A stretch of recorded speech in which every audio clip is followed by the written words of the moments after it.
Everyone, we're back once again checking out, this time we're checking out Team Slayer on Battle Canyon, aka Beaver Creek, aka Battle Creek. It has lots of names and all of them, it's awesome.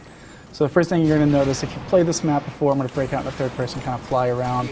First thing you want to do at the beginning of each match, hop up to the top middle area, grab your rocket pack, fly up there, grab your rocket launcher, and deal some damage. If you're familiar with Beaver Creek, it's a small symmetrical map. If you played in Halo 2's classic, some flag matches, CTF, any of that stuff is always a lot of fun. On this one in particular, we're playing some Team Slayer, so there's a lot of frenetic action. One of the things that I do want to point out is, since this is the Battle Creek or Battle Canyon variant, it's actually a little bit different from the original Beaver Creek. If you haven't pointed out, on both sides now there are these separate walkways, give you a little more coverage, helping you get out from the middle of the river here, kind of make your way through the map a little easier. Mostly because you have so many more ways to get around the map with armor abilities. With the Reach sandbox, it's important that we offer up some abilities for you to kind of make your way through the map a little quicker. One thing I should point out, if you're playing the Beaver Creek Anniversary version, these will be blocked off by Forge by default, and these will actually be Forge assets that you'll be able to go in by yourself and actually alter the maps kind of to your own tastes. So there are two bases kind of pointed towards each other, blue base, red base on the opposite side, in the middle of this kind of canyon with some Forerunner structure. Just kind of cool stuff you want if you're into checking out the skybox. Now I'm going to check out the back of the base. This is some of the other changes from Beaver Creek of yore. You can see gone is the teleporter from the original version. In the anniversary version, the teleporter is there, but you have a lift there instead.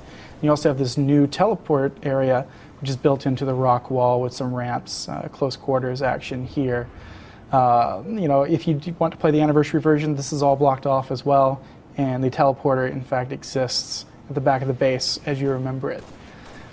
If you might remember, on the opposite side, it's a sniper rifle over here. It's not here at the moment, but these guys on blue team are going to hop up there and reveal themselves in the open and see how that works out for them. Also in the anniversary version, you'll have a custom power up with, you see someone rocking invisibility over here making your way through the base.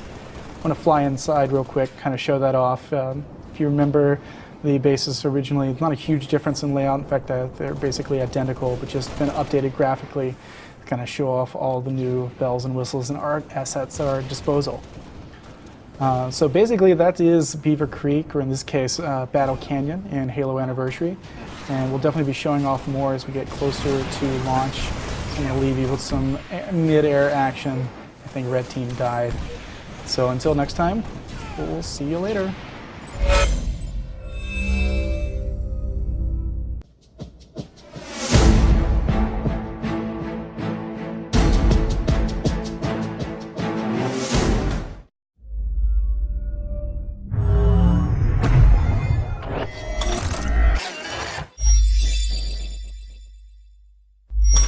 Alright, so what we're going to check out here is a Slayer match on Damnation on Halo Anniversary. If you haven't played this map since Halo CE, we're going to point out some of the new additions, some of the changes. If you have played Halo, have played it since Halo 1. So right at the beginning of the match, one of the first things you want to do, at least for me, is fly to this lower level that you just saw, is grab the rocket launcher.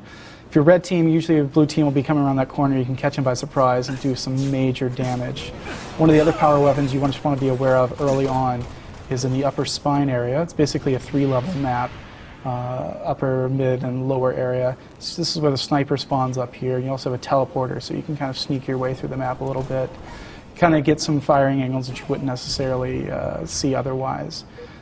One of the additions with this version that we're playing here, it actually has armor abilities turned on, so jetpack is your friend when making your way, since it is a multiple level map. You can kind of shortcut your way around, get away from danger if necessary, and recharge your shields for the next time you're fighting.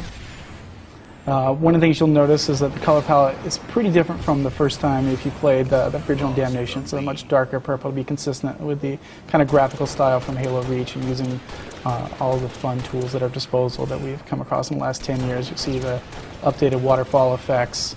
If you see this bottom area, it's another major change. This spot here at the bottom with the 3 prongs, it was definitely a lot of risk coming down here, because in between them there were there's no place to stand or run at all. So if you weren't paying attention and you were just running around like that guy, you just fall off the level to your death in the water. So one of the things is we've added these one walkway, so you can make your way across safely and soundly with your sprint or whatever armor ability without having to jump every 4 seconds. So you come up to the lift here. This is another junction where there's a lot of action. To my left here is a sniper spawn someone has grabbed. That's a useful spot, especially for clearing out enemies from across map. If they're not paying attention, you can usually pick them off relatively quickly. This is a map that has a lot of long sight lines, but definitely has a lot of close quarters. So the grenade is your friend. Feel free to use it early and often. Use it at the walls, use your angles, drop the grenades at people's feet so you can kill them. If you got jetpack, use it consistently. Because like I said, you can shortcut your way around the map and really just maneuver the angles to move in behind people. And they might not be paying attention. You can get the drop on them relatively quickly because it is a multi-level map. Sometimes it's easy to get confused on radar where everyone is. So that's Damnation. Frenetic mixture of mid and small range, short range action. Definitely changed up both graphically and have some layout differences, but definitely armor ability to change up the experience in the base Reach sandbox. So that was just a taste of some Slayer action on Damnation. As we get closer to launch, you'll be seeing more, and be sure to tune into IGN for more coverage.